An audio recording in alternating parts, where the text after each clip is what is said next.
Assalamualaikum warahmatullahi wabarakatuh. Halo semuanya, kembali lagi di channel aku dan di sini aku ingin menjelaskan materi dari mata kuliah komunikasi politik. Dan di mata kuliah komunikasi politik itu ada materi mengenai public relation politik.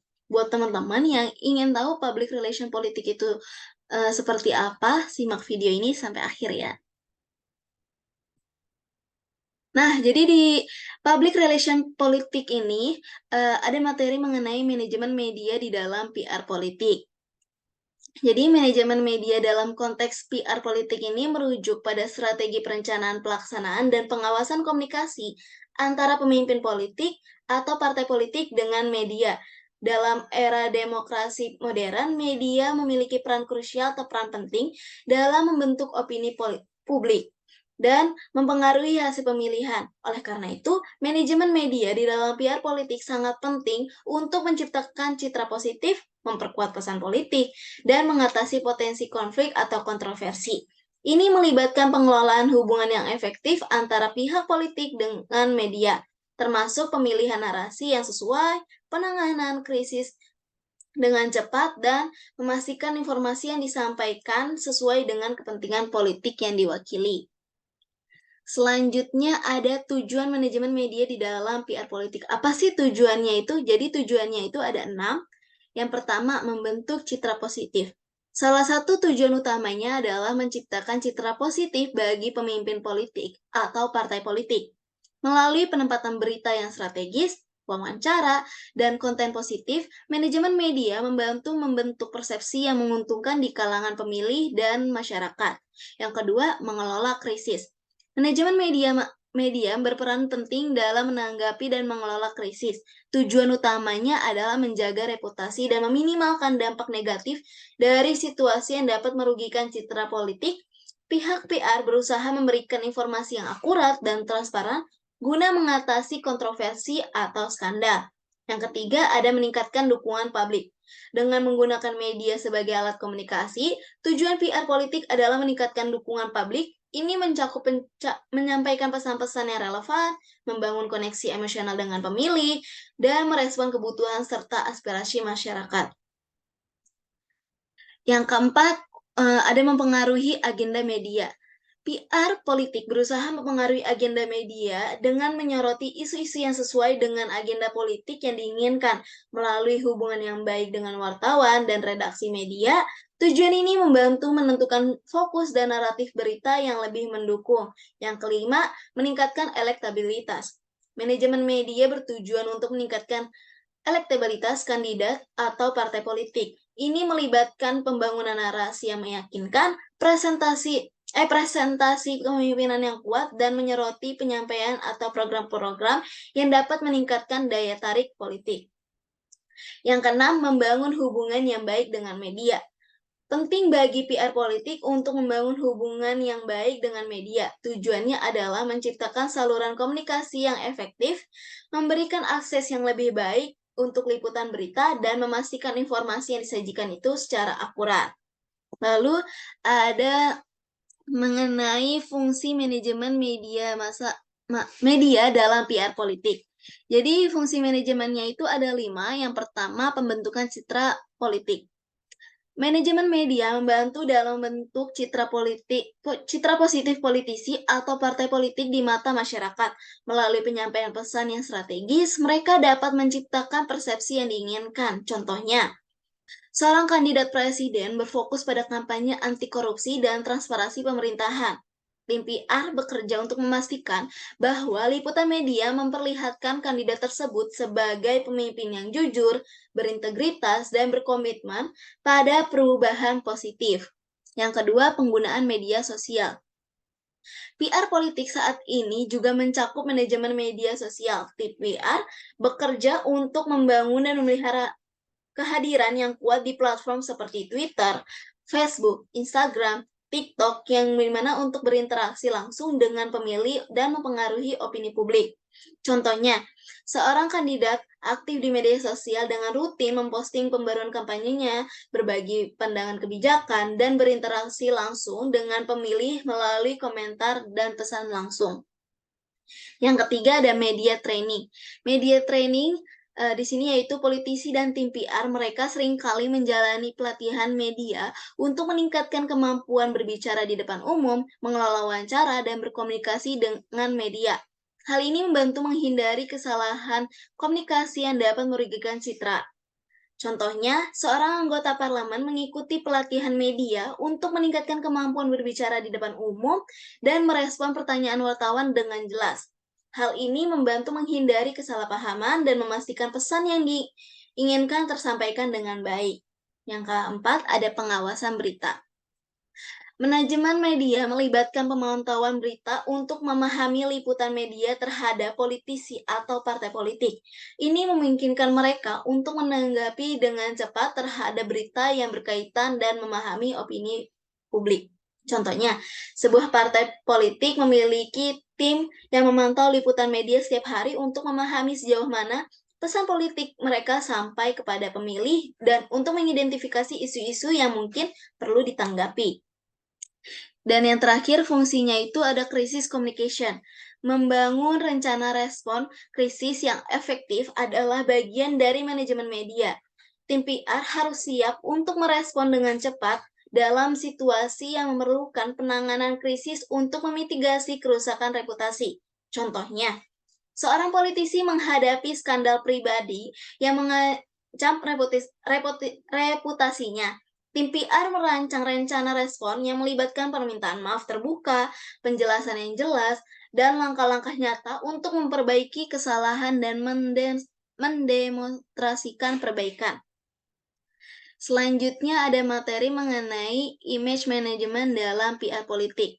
Image management dalam PR politik adalah suatu pendekatan strategis yang bertujuan untuk menciptakan, memelihara, atau memperbaiki citra dan reputasi seorang politisi atau partai politik. Ini melibatkan serangkaian kegiatan yang dirancang untuk memastikan bahwa pesan-pesan politik disampaikan dengan cara yang positif dan efektif kepada masyarakat. Dalam konteks ini, image management mencakup pemilihan bahasa, framing isu, dan pengelolaan informasi yang dikeluarkan agar sesuai dengan citra yang diinginkan. Selanjutnya, ada tujuan image management dalam PR politik. Nah, tujuannya itu ada 5. Yang pertama, membangun kepercayaan publik. Image management bertujuan untuk membangun kepercayaan publik terhadap tokoh atau entitas politik dengan menciptakan citra yang meyakinkan dan positif. Masyarakat cenderung lebih percaya dan mendukung. Yang kedua, pengaruh positif pada pemilihan umum.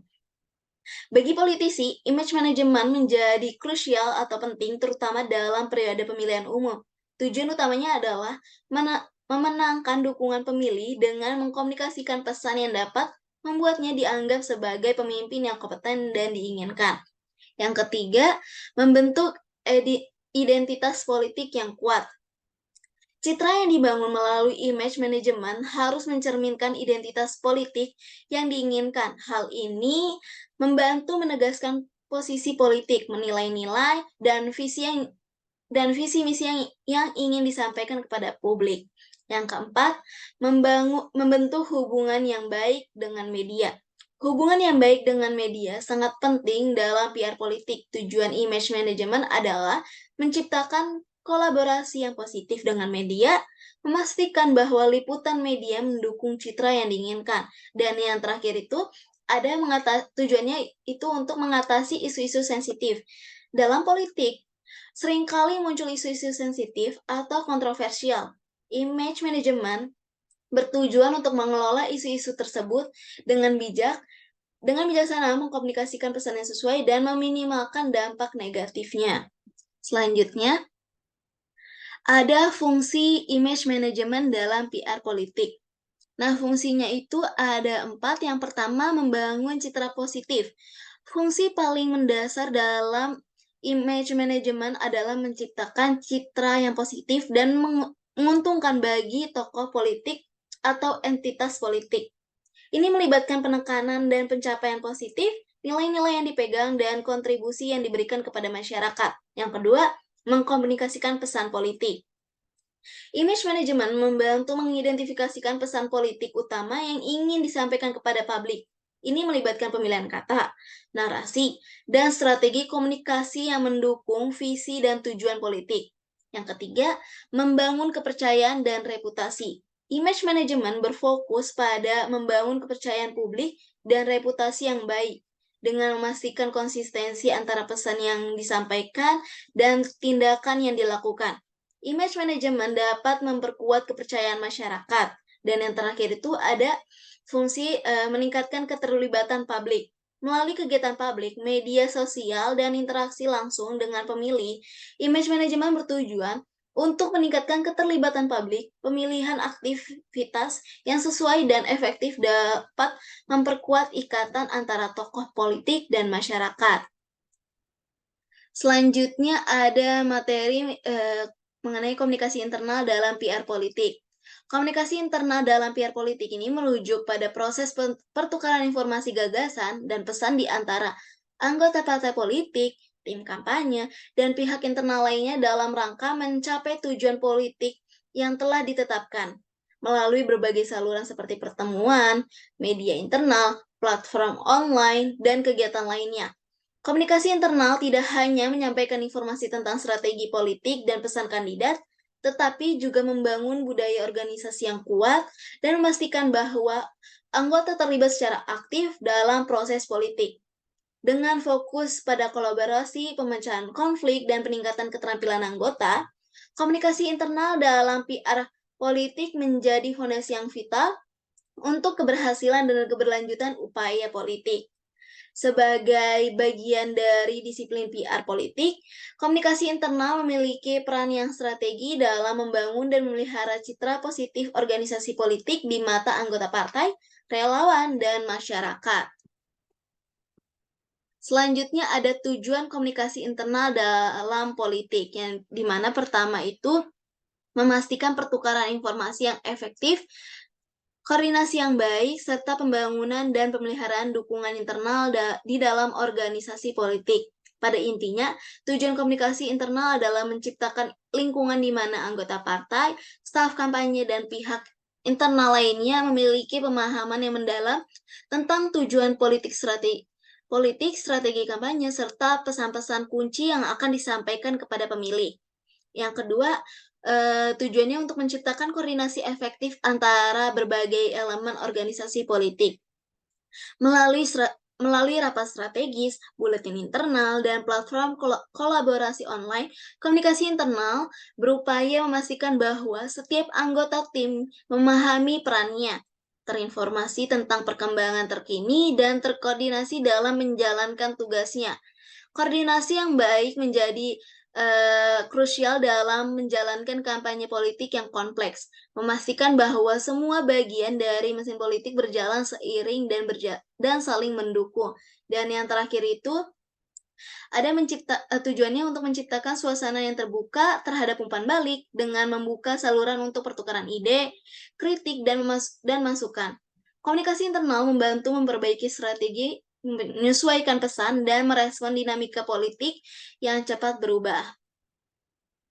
Selanjutnya ada kegiatan komunikasi internal dalam politik. Apa sih kegiatan-kegiatannya? Yang pertama ada rapat strategis, yang dimana rapat strategis ini antara pemimpin politik, staf senior, dan tim kampanye untuk membahas arah politik, strategi, dan perencanaan jangka panjang. Tujuannya untuk membangun kesamaan pemahaman dan komitmen terhadap visi misi politik, serta mengkoordinasi tindakan yang mendukung tujuan bersama. Yang kedua ada konsultasi dan forum diskusi. Nah, kegiatannya itu yaitu membuka ruang konsultasi atau forum diskusi di antara anggota partai atau staf untuk mendiskusikan isu-isu penting. Tujuannya apa sih? Tujuannya itu yaitu untuk mendorong partisipasi, menyelaraskan pemikiran, dan membangun konsensus. Yang ketiga ada pertukaran umpan balik. Nah, pada pertukaran umpan balik ini untuk mendorong pertukaran umpan balik melalui sesi khusus, formulir, umpan balik, atau saluran komunikasi lainnya. Tujuannya apa sih? Nah, tujuannya itu ya untuk mendapatkan wawasan tentang kebutuhan dan harapan anggota, serta memperbaiki kebijakan atau strategi yang ada. Dan yang terakhir itu kampanye internal dan acara motivasi. Nah, penyelenggara kampanye internal itu untuk meningkatkan semangat dan dukungan, serta acara motivasi untuk memotivasi anggota partai atau staf. Tujuannya untuk meningkatkan identitas partai atau kandidat, membangun semangat kerja, dan meningkatkan kebersamaan. Nah, contoh studi kasusnya itu dalam komunikasi internal. Jadi, dalam konteks politik di Indonesia, terdapat contoh kasus komunikasi internal dalam partai politik yang diambil dari sebuah penelitian yang dimana penelitian ini menunjukkan bahwa Partai Demokrasi Indonesia Perjuangan atau PDIP di Kecamatan Esang, Kabupaten Kepulauan Talaut, Sulawesi Utara, hanya belum melaksanakan fungsi komunikasi politik secara maksimal sehingga seringkali menemukan masalah. Misalnya, terjadi miskomunikasi antara pengurus di tingkat pemimpinan kabupaten dan pimpinan kecamatan secara internal dalam menyampaikan program kerja atau kegiatan. Program-program partai PDIP di tingkat kabupaten seringkali tidak tersosialisasikan dengan baik sampai dengan tingkat yang paling bawah. Penyebab dari permasalahan komunikasi tersebut karena kurang intensnya pertemuan antara kader dan simpatis bahkan masyarakat dengan kader partai yang duduk dalam lembaga legislatif, sehingga mengakibatkan arus informasi mengenai program-program PDIP tidak tersampaikan secara efektif. Hal ini menunjukkan bahwa komunikasi internal dalam partai politik masih perlu ditingkatkan untuk mencapai efektivitas dalam menjalankan fungsi partainya.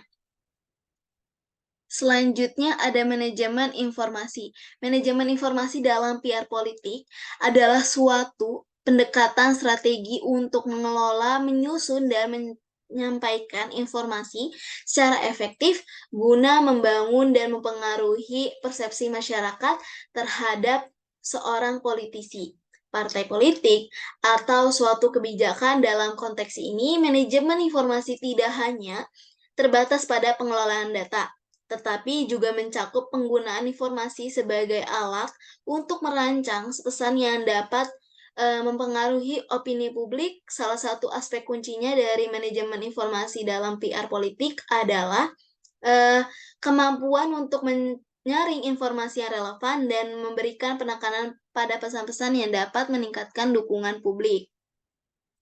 Nah,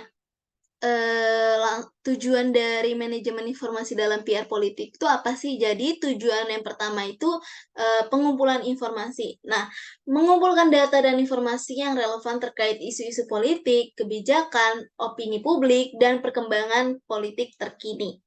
Tujuan keduanya yaitu untuk analisis informasi, mengidentifikasi dan menelaah lebih dalam informasi untuk memahami implikasi politiknya, tren opini publik, potensi dampak yang ditimbulkan, dan bagaimana hal ini dapat memenuhi strategi politik yang diambil. Yang ketiga, penyusunan pesan politik. Bagaimana pesan yang dirancang harus disampaikan secara efektif kepada masyarakat dengan tujuan mempengaruhi persepsi atau dukungan terhadap isu politik, kandidat, atau partai politik. Tujuan yang keempat, penyebaran informasi. Penggunaan media yang tepat dalam strategi penyebaran informasi politik juga tidak kalah penting. Pesan politik yang dapat disebarkan melalui berbagai saluran komunikasi, baik media massa, platform online, media sosial, kampanye, ataupun pertemuan tatap muka. Dan tujuan manajemen informasi yang terakhir itu ada evaluasi. Mengevaluasi efektivitas pesan yang telah disampaikan. Hal ini mencakup penilaian tanggapan masyarakat, perubahan opini publik, dan dampak dari strategi komunikasi yang telah dilakukan.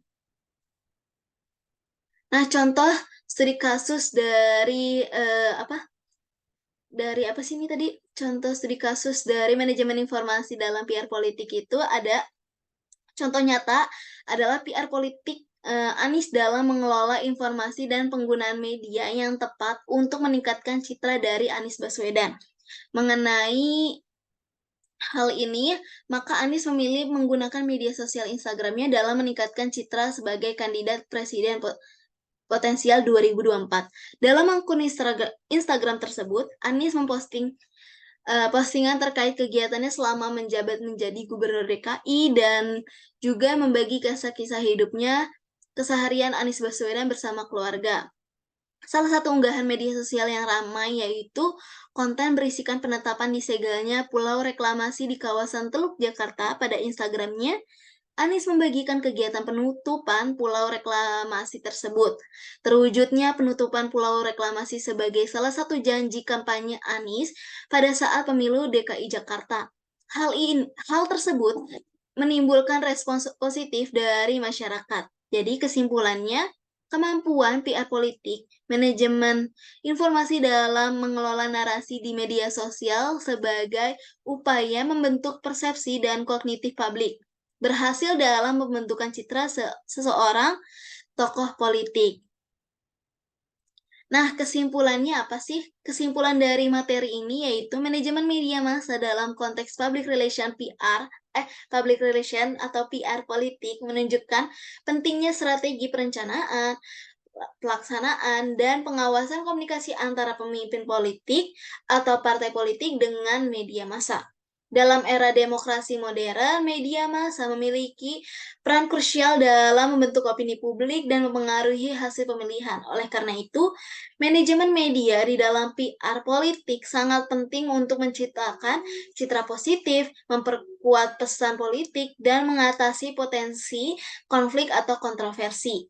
Selain itu, manajemen informasi dan komunikasi internal juga memiliki peran penting dalam PR politik. Contoh kasus dari PR politik Anies Baswedan yang menunjukkan bahwa kemampuan PR politik manajemen informasi dalam mengelola narasi di media sosial itu sebagai upaya membentuk persepsi dan kognitif publik, berhasil dalam pembentukan citra seseorang tokoh politik. Nah, sekian yang dapat saya sampaikan pada materi Public Relation Politik. Terima kasih. Wassalamualaikum warahmatullahi wabarakatuh.